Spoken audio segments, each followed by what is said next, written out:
Namaste mere pyare bachcho. Welcome back. I know your exams are just around the corner. And sometimes this chapter, the crisis of democratic order, can feel a little heavy, right? But tension mat lo. Don't you worry at all. We're going to make this whole thing super, super easy to remember. Just think of it like a movie, a political thriller with a crazy plot twist. It's got a beginning, a super dramatic middle, and an ending that literally changed India forever. Ready? Let's dive in. So, part one of our story is all about setting the scene. We're going back in time, just before 1975. You see, India was facing this perfect storm. There were problems with the economy, society, politics. Everything was just brewing at the same time. Now, you might remember the famous slogan from the 1971 elections, Garibi Hatao, remove poverty. But right after that, a bunch of things went wrong. The war with Bangladesh was really expensive. Then the US stopped all aid to India. And to top it all off, oil prices went through the roof all over the world. Just imagine, prices for everyday things shot up by almost 30% in just 1 year. It was getting really, really tough for a normal family to even survive. So what happens when people are unhappy and struggling? Well, they protest, right? And you know who was at the front of these protests? The youth, the students.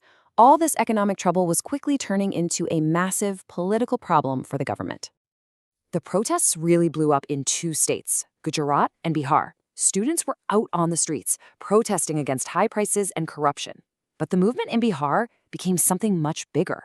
The students there invited a very famous and respected leader to guide them, Jayaprakash Narayan, or as everyone called him, JP. And his entry, well, that changed everything. See, JP wasn't just interested in small changes. He gave a call for Sampoorna Kranti, a total revolution. He wanted to transform everything, society, the economy, politics, the whole shebang. This slogan, "Total revolution is our call, the future history is ours," became like a war cry. The protest wasn't just in Bihar anymore. It was a nationwide movement against Indira Gandhi's government. Okay, quick exam question for you. Who led the call for total revolution? Got it? Yep, it's Jayaprakash Narayan, or JP. Remember that name, it's super important. Now, with all this happening, the stage was set for a huge showdown.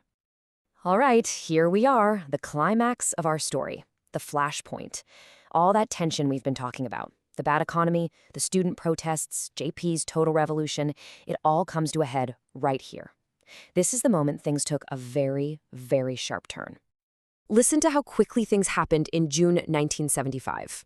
On the 12th, the High Court says Prime Minister Indira Gandhi's election is invalid. That's a huge shock. Then on the 24th, the Supreme Court gives a partial stay, but she can't even sit in the Lok Sabha.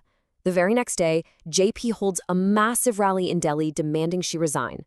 And that same night, the government made its move.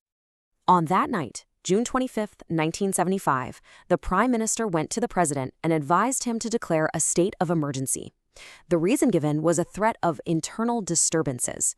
This single decision gave the government unbelievable powers and changed the country overnight.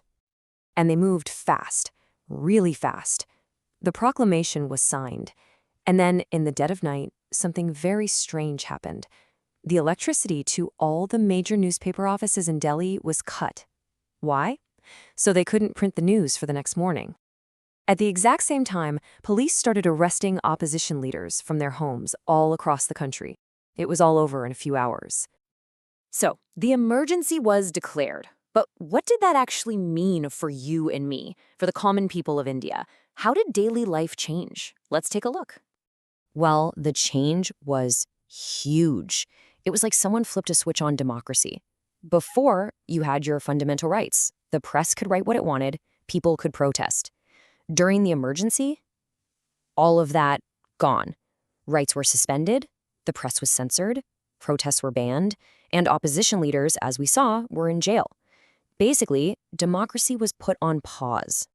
Let me explain press censorship. It's kind of like this. Imagine before you post a story or a reel on Instagram, you have to send it to a government officer to get it approved first. That's exactly what newspapers had to do. Every single article, every cartoon, had to get a stamp of approval. The government had total control over the news. But people are smart, and journalists were incredibly brave. Some newspapers, like the Indian Express, found a brilliant way to protest. Instead of printing government-approved news, they just left the main editorial column completely blank. That empty white space, wow, it spoke louder than any words could. It was a silent shout that said, "We are being silenced." But hey, nothing lasts forever, right? After about 18 long months, the emergency was finally over. And this brings us to the final, and maybe the most hopeful, part of our story: democracy's big comeback. So, in 1977, the government suddenly announced that there would be elections. All the opposition leaders were released from jail. They all came together and formed a new party, the Janata Party. And they fought the election on just one simple slogan: save democracy. The whole election basically became a vote for or against the emergency. And the result? Oh my goodness, it was a political earthquake. The map of India looked completely different. Especially in North India, it was a total wipeout for the Congress Party. The people had given their answer, loud and clear. The numbers just tell the whole story. For the first time ever since independence in 1947, the Congress Party lost the election at the center. The Janata Party and its friends won a massive majority, 330 seats. Congress was down to just 154. The message was simple. The people of India had voted to bring their democracy back. Okay, so what's the moral of the story? What did India learn from this whole crazy episode? Let's quickly wrap up with the main takeaways, the big lessons. First, and most importantly, it showed that you can't just get rid of democracy in India. It's too strong. Second, everyone realized there were some loopholes in the Constitution, so they fixed them. Now an emergency can't be declared for internal disturbance anymore. It has to be armed rebellion, which is much more serious. And third, it was a wake-up call. It made every single person, from normal citizens to judges to journalists, realize just how precious their freedom is. So, I'll leave you with this one last thought. Someone once said that the emergency was like a painful vaccine for our democracy.